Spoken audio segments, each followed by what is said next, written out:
ચાલો આજે અંગ્રેજી ગ્રામરની એકદમ મજેદાર સફર પર જઈએ. જુઓ, જો તમારો ગોલ આઇલ્સ, ટોફલ કે પછી કોઈ પણ અંગ્રેજી પરીક્ષામાં સારા માર્ક્સ લાવવાનો હોય ને, તો સમજો કે તમે એકદમ સાચી જગ્યાએ આવી ગયા છો. કેમ? કારણ કે જેમ કોઈ મજબૂત ઇમારતનો પાયો એના પથ્થર હોય છે, બસ એ જ રીતે અંગ્રેજી ગ્રામરનો સૌથી પહેલો અને સૌથી અગત્યનો પથ્થર છે નાઉન. તો આજે આપણે આ નાઉનને એવી રીતે સમજીશું ને કે પછી ક્યારેય ભૂલ જ નહીં પડે. તમને પણ એવું થાય છે કે પરીક્ષામાં લાંબા લાંબા વાક્યો જોઈને ગભરામણ થવા માંડે? કયો શબ્દ ક્યાં વાપરવો એમાં કન્ફ્યુઝન થાય છે? તો ચિંતા બિલકુલ ના કરતા. આ પ્રોબ્લેમ મોટાભાગના સ્ટુડન્ટ્સને થાય છે. પણ સારી વાત એ છે કે આનો ઉપાય બહુ જ સિમ્પલ છે. અને એની શરૂઆત થાય છે ગ્રામરના સૌથી બેઝિક કોન્સેપ્ટ એટલે કે નાઉનથી. હા, સાચે જ. બસ આટલું જ સિમ્પલ છે. એક કામ કરો, તમારી આસપાસ જરા નજર ફેરવો. શું દેખાય છે? મોબાઈલ, પુસ્તક, ખુરશી, પંખો, આ દરેક વસ્તુનું એક નામ છે, ખરું ને? બસ અંગ્રેજીમાં આ જ નામને આપણે કહીએ છીએ નાઉન. દુનિયાની કોઈ પણ વ્યક્તિ હોય, કોઈ વસ્તુ હોય, જગ્યા હોય કે પછી કોઈ વિચાર હોય, જો એનું નામ છે તો એ નાઉન છે. બસ આટલો એક નિયમ યાદ રાખી લો, ગ્રામરનો અડધો ડર તો એમ જ ગાયબ થઈ જશે. ઓકે, તો હવે આપણે એ તો સમજી ગયા કે નાઉન શું છે. તો ચાલો હવે એના પરિવારના મુખ્ય સભ્યોને પણ મળી લઈએ. આ પ્રકારોને સમજવાથી છે ને વાક્યો બનાવવા અને સમજવા બંનેમાં જબરદસ્ત હેલ્પ મળશે. અને તમે વાક્યના અસલી બિલ્ડિંગ બ્લોક્સ જ સમજી લો. સૌથી પહેલો અને સૌથી સહેલો પ્રકાર છે પર્સન એટલે કે વ્યક્તિ. તમારું નામ, મારું નામ, કોઈ મિત્રનું નામ, ધારો કે રાહુલ, કોઈનું પ્રોફેશન જેમ કે ટીચર, ડૉક્ટર, કોઈ સંબંધ જેમ કે મધર, ફાધર, કે પછી ચાલો આપણા સૌના ફેવરેટ વિરાટ કોહલીનું નામ લઈએ. આ બધા જ શબ્દો કોઈને કોઈ વ્યક્તિની ઓળખ છે. એટલે એ બધા શું છે? નાઉન. બીજો પ્રકાર છે પ્લેસ એટલે કે કોઈ પણ જગ્યા. તમે ક્યાં રહો છો? કોઈ શહેરમાં જેમ કે અમદાવાદ કે સુરત. આપણો દેશ ઇન્ડિયા. આપણે જ્યાં ભણવા જઈએ છીએ સ્કૂલ કે કામ કરવા જઈએ એ ઓફિસ. આ બધી જ જગ્યાઓના નામ નાઉન કહેવાય છે. છે ને એકદમ સહેલું? બસ એ જ રીતે દુનિયાના કોઈ પણ પ્રાણીનું નામ એ પણ નાઉન છે. પછી એ આપણો પાળેલો ડોગ હોય, જંગલનો રાજા લાયન હોય કે પછી આ આકાશમાં ઉડતું કોઈ બર્ડ. આ બધા જ નાઉન છે. હવે વાત કરીએ થિંગ એટલે કે વસ્તુની. આ કેટેગરીમાં એવી બધી જ વસ્તુઓ આવે જેને આપણે જોઈ શકીએ છીએ, સ્પર્શી શકીએ છીએ. જેમ કે તમારા હાથમાં રહેલો મોબાઈલ, ભણવા માટેની બુક, કામ કરવા માટેનું લેપટોપ કે પછી સવારની ગરમાગરમ ટી. આ બધું જ નાઉન છે. ઓકે, હવે આ સ્લાઇડ પર ખાસ ધ્યાન આપજો. કેમ કે આ છે ને તમારી રાઇટિંગ સ્કિલ માટે એક સુપર પાવર જેવું છે. આ છે આઈડિયા અથવા ફિલિંગ. આ એવા નાઉન્સ છે જેને આપણે જોઈ નથી શકતા પણ અનુભવી શકીએ છીએ.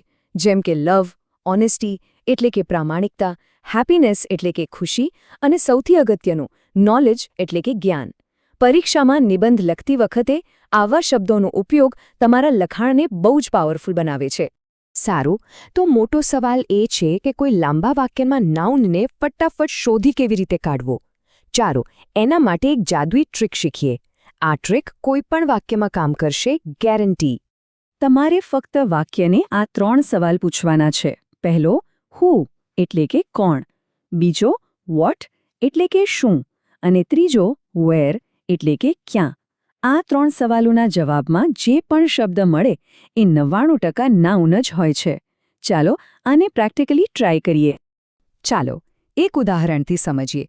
વાક્ય છે Ravi plays cricket in the park. હવે આપણી ટ્રીક અજમાવીએ. પહેલો સવાલ, હુ પ્લેઝ, કોણ રમે છે? જવાબ શું મળ્યો? રવિ. બરાબર. બીજો સવાલ, વોટ ડઝ હી પ્લે? તે શું રમે છે? જવાબ મળ્યો ક્રિકેટ. અને છેલ્લે ત્રીજો સવાલ, વેર ડઝ હી પ્લે? તે ક્યાં રમે છે? જવાબ છે ધ પાર્ક. જોયું કેટલું સહેલું છે? આનું મતલબ કે રવિ, ક્રિકેટ અને પાર્ક આ ત્રણેય શબ્દો શું છે? નાઉન્સ. સરસ. આપણે નાઉન શું છે અને એને ઓળખવું કઈ રીતે એ તો શીખી લીધું. પણ હવે સૌથી અગત્યની વાત. આ બધું શીખવાથી આઈએલ્સ, પીટી કે ટોફેલ જેવી પરીક્ષાઓમાં આપણો સ્કોર કેવી રીતે વધશે? આનું કનેક્શન સમજવું બહુ જ જરૂરી છે. જો નાઉનની સાચી સમજ તમારા સ્કોરને 4 રીતે બૂસ્ટ કરી શકે છે. પહેલું, એનાથી સાચી વાક્યરચનાનો પાયો મજબૂત બને છે. બીજું, વાક્યમાં સબ્જેક્ટ કોણ છે અને ઓબ્જેક્ટ શું છે એ સમજવા માટે નાઉનને ઓળખવું જ પડે. ત્રીજું, સ્પીકિંગ ટેસ્ટમાં તમે જેટલા ચોક્કસ નાઉન્સ વાપરશો એટલી તમારી વાતમાં ક્લેરિટી આવશે. અને ચોથું, જેની આપણે હમણાં જ વાત કરી, એસે રાઇટિંગમાં ડેવલપમેન્ટ, એજ્યુકેશન, ફ્રીડમ જેવા એબ્સ્ટ્રેક્ટ નાઉન્સનો ઉપયોગ તમારા લખાણને એકદમ નેક્સ્ટ લેવલ પર લઈ જાય છે. હવે એક બહુ જ કોમન ભૂલ જે આપણે બધા જ કરીએ છીએ, નાઉન અને એડજેક્ટિવ એટલે કે વિશેષણ વચ્ચે કન્ફ્યુઝ થઈ જવું. અહીં જુઓ, હી ઇઝ વેરી ઓનેસ્ટી એક ખોટું વાક્ય છે. કેમ? કારણ કે ઓનેસ્ટી એક ભાવ છે, એક વસ્તુ છે જે તમારી પાસે હોય. એ તમારું વર્ણન નથી. તમે ઓનેસ્ટ એટલે કે પ્રામાણિક હોઈ શકો, પણ તમારી પાસે ઓનેસ્ટી એટલે કે પ્રામાણિકતા હોય છે. એટલે સાચું વાક્ય છે હી હેઝ ઓનેસ્ટી. બસ એ જ રીતે શી ફીલ્સ હેપીનેસ એ સાચું છે. તો આ એક ગોલ્ડન રૂલ હંમેશા યાદ રાખજો. નાઉન એટલે કોઈ વસ્તુ કે ભાવ અને એડજેક્ટિવ એટલે એનું વર્ણન. જેમ કે બ્યુટી એક નાઉન છે, પણ બ્યુટીફુલ એક એડજેક્ટિવ છે. ઇન્ટેલિજન્સ એક નાઉન છે, પણ ઇન્ટેલિજન્ટ એક એડજેક્ટિવ છે. આ નાનકડો તફાવત સમજી લેશો ને તો તમારી અડધી ભૂલો તો એમ જ સુધરી જશે. તો આપણે નાઉનની આખી દુનિયા ફરી લીધી. હવે છેલ્લે એક વિચાર જે આપણી આ શીખને વધુ પાકી બનાવશે અને આપણને આગળ વિચારવા માટે થોડી પ્રેરણા આપશે. આપણે નાઉનના ઘણા પ્રકારો જોયા, બરાબર? પણ આ બધામાંથી એબ્સ્ટ્રેક્ટ નાઉન્સ જેવા કે ફ્રીડમ, જસ્ટિસ, પ્રોગ્રેસ, એમ્બિશન આ શબ્દોમાં કેટલી તાકાત છે એનો ક્યારે વિચાર કર્યો છે? જ્યારે તમે નિબંધમાં આવા શબ્દો વાપરો છો ત્યારે તમે ખાલી એક વાક્ય નથી લખતા, તમે એક ઊંડો વિચાર રજૂ કરો છો જે તમારા લખાણને વજન આપે છે. આ શબ્દો તમારા વિચારોને કેવી રીતે વધુ શક્તિશાળી બનાવી શકે છે એના પર જરા વિચારજો. અને હા, યાદ રાખજો, અંગ્રેજી ગ્રામર અઘરું નથી, બસ તેને સમજવાની સાચી રીત જોઈએ. અને નાઉન એ સમજવાનો પહેલો અને સૌથી મજબૂત પાયો છે.